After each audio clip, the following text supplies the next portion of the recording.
collector under the bus. Both men, perhaps walking to the Jerusalem temple, maybe together, at least with a similar intention and goal to pray. Then what happens, right? The Pharisee, standing by himself, prayed, God, I thank you that I'm not like other people, even this tax collector.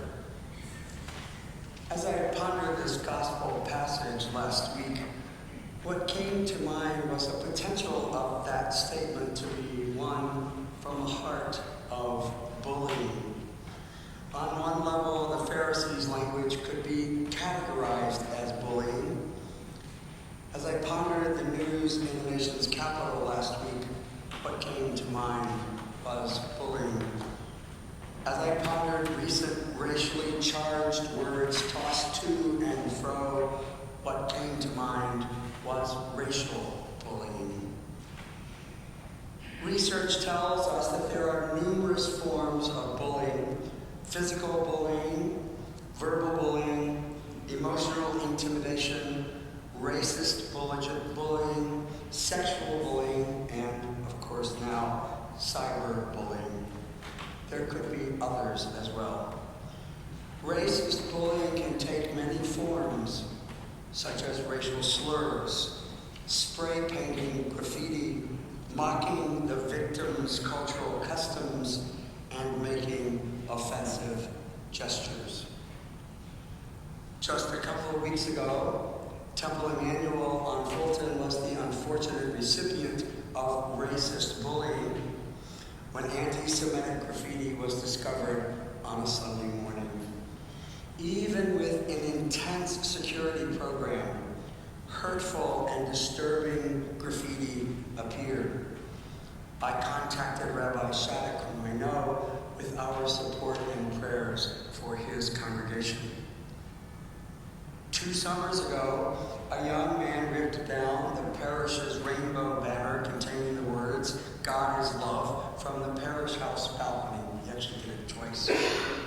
On one particular Sunday, the second time he did this, he entered the church, stood on these steps, and shouted anti-gay slurs in the middle of the 10:30 Eucharist. Hurtful and disturbing words from someone unknown to us, and who knows what he expected to accomplish. The gospel parallel paints an outcome perhaps different from what the Pharisee expected. The Pharisee seemed quite smug in doing what he considered to be the right things in life. Was he expecting praise? On the other hand, the tax collector, considered a bad guy and puppet of Roman tax collecting, asked for forgiveness. Jesus exonerates the tax collector with language now familiar to some of us. All who exalt themselves will be humbled, but all who humble themselves will be exalted. Imagine the effect that statement might have had on the Pharisee. Imagine the effect that statement might have on those who think today that they are above the law or above moral or ethical behavior without consequences. These days we find ourselves in complex and confusing times, and yet the gospel of Jesus is as timely today as it was 2,000 years ago. Jesus, the love of God poured into the world, confronted the reality of social and political injustices of his time, and challenges us to do the same. As followers of Jesus, we are called to be like him. We are called to walk in his footsteps.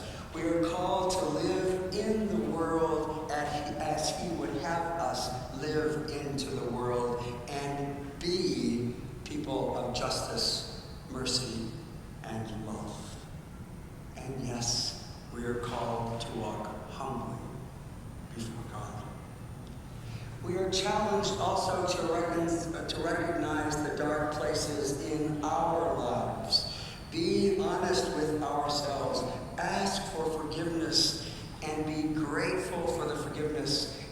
reconciliation offered to us through Jesus. Forgiveness and reconciliation can be healing. Healing which is offered to us through the loving hands of Jesus. My friends, are there relationships in your life that need healing? A healing which Jesus exemplified during his life and ministry. An active ministry at St. Mark's which seeks healing in the world is our Dismantling Racism ministry. The Dismantling Racism pledge, crafted by the ministry and published for 2 weeks now, was approved by the vestry. It is a pledge in response to our bishop's charge to respond to the growing racism of our time and to confront it. In a few minutes, we will all be asked to take a pledge. No one is mandated to take the pledge, just as no one is mandated to pray the words of the Nicene Creed. I encourage all of us, however, to consider the evil of racism and its many forms and voice a public response to help end it. In truth, we can only do that if we are humble before God and recognize the destructive nature of racism. Being humble before God and our neighbors is not an easy task. It wasn't an easy task for the Pharisees, an elite class of the Hebrew people. Jesus challenged them to reform their lives and challenges us to reform our lives and respect the dignity of all people as children of a loving God. In today's second reading, Paul encourages us to fight the good fight, to finish the race, and to keep the faith. We might add to those dictums, let our light shine, so that the world will know us by our love. That love rejects darkness and shines forth the light of Christ. When we work to love as Jesus loved and continues to love through the power of the Spirit, we are one with the love of God in Jesus.